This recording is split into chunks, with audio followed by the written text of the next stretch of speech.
बच्चों, आज मैं आपको केशव को सर्वाधिक सफलता उनके काव्य में संवादों के वर्णन में मिली है, सिद्ध कीजिए। इस प्रश्न का उत्तर बता रही हूँ।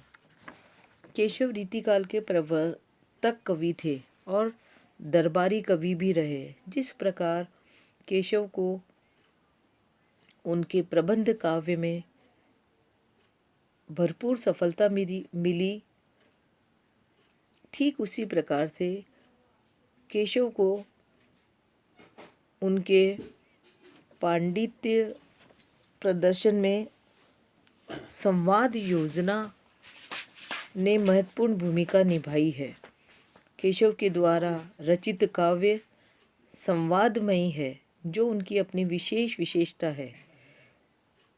रीतिकाल के किसी भी अन्य कवि ने संवाद योजना में इतनी उपलब्धि सफलता नहीं प्राप्त की है, और इसी कारण केशव के हृदयहीनता और कठिन काव्य का दोष भी छुप जाता है।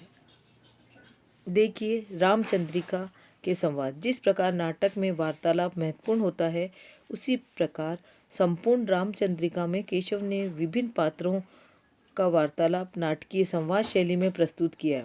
रामचंद्रिका में विश्वामित्र दशरथ संवाद, रावण बाणासुर संवाद, राम लक्ष्मण, भरत परशुराम आदि कई तरह के संवाद योजना में उन्होंने अपनी रचना लिखी है। उन संवादों की विशेषता इस प्रकार है। सबसे पहली विशेषता, पात्रानुकूल संवाद। केशव ने संवादों की प्रमुख विशेषता यह है, जिस स्तर और वर्ग का पात्र है, उसकी मानसिक, बौद्धिक और सामाजिक स्थिति के अनुसार ही उन्होंने वार्तालाप की रचना की है। उसी के कारण उनके काव्य में स्वाभाविकता, सरसता और सरलता ही है।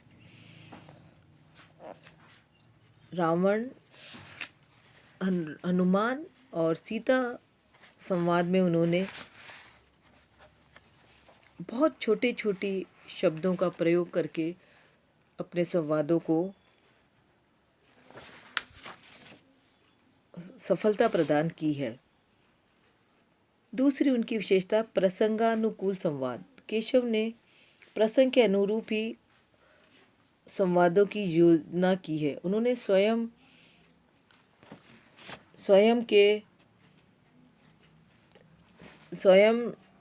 स्वयं ने सम्राट अकबर को अपने आश्रयदाता इंद्रजीत के मध्य उपस्थित विचार और तनाव को अपनी नीतिपूर्ण बातों से ही समाप्त कर दिया था।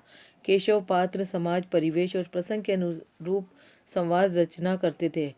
अंगद रावण के दरबार में राम और उनके वीरों का अंततः उत्पन्न करने के लिए हनुमान की वीरता का वर्णन करता है। इससे वह राज दरबार की मर्यादा और अपने दूत कार्य का ध्यान रखता है। शत्रु, मित्र और दूत की स्थिति के अनुसार ही इस प्रसंग में केशव ने संवादों की सृष्टि की है। कौन रे सूत, बालिका व कौन बाली, न जानिए।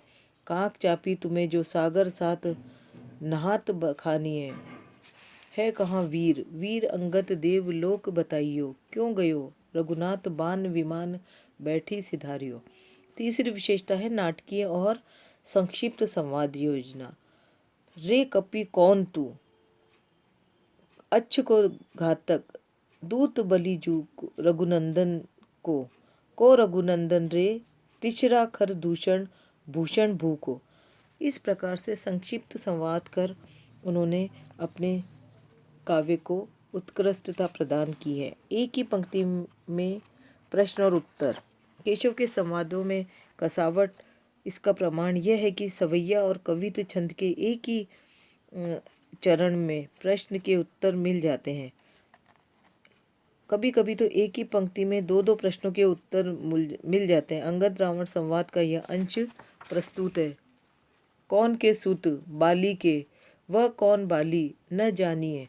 ये सभी प्रश्नोत्तर सवैया की एक ही पंक्ति के हैं कि कई संवाद में ये उदाहरण प्रस्तुत है। मातु कहाँ नप, तात गए सुरलौकिक, क्यों न सूत गयो। सूत कौन सु, राम कहाँ बे, अब लक्ष्मण सिय समेत आए। अगली विशेषता है, चारित्रिक उद्घाटन में समर्थ। केशव के समस्त संवाद पात्रों के चरित्रों को उद्घाटित करने वाले हैं। और संवादों की ये अपनी विशेषता होती है कि वह पात्रों के चरित्रों को स्वतः ही उद्घाटित कर दे। अगली विशेषता वक्रता और विदग्धता। केशव के संवाद गूढ़ोत्तर अलंकार से युक्त है। उसमें वचन वक्रता और वाग विदग्धता है। अपनी बात को वक्रता पूर्वक कहते हैं। रे कपि कौन तू, अच्छ को घातक, दूत बलि रघुनंदन जू को। इस तरह के उदाहरण हैं जो उनकी वाग विदग्धता और उनके गहराई को बताते हैं। प्रारंभ से ही हनुमान ने अपने आप को बलि रघुनंदन का दूत बताकर राम की शक्ति और भक्ति का उद्घाटन कर दिया। जब रावण ने पूछा कि तुम इतने पराक्रमी होकर भी बंधन में क्यों बंध गए, तो हनुमान ने उत्तर दिया कि मैंने तेरी सोई हुई सुंदरियों को मेरी दृष्टि ने छू लिया था, इसी पाप के कारण मुझे बंधना पड़ा।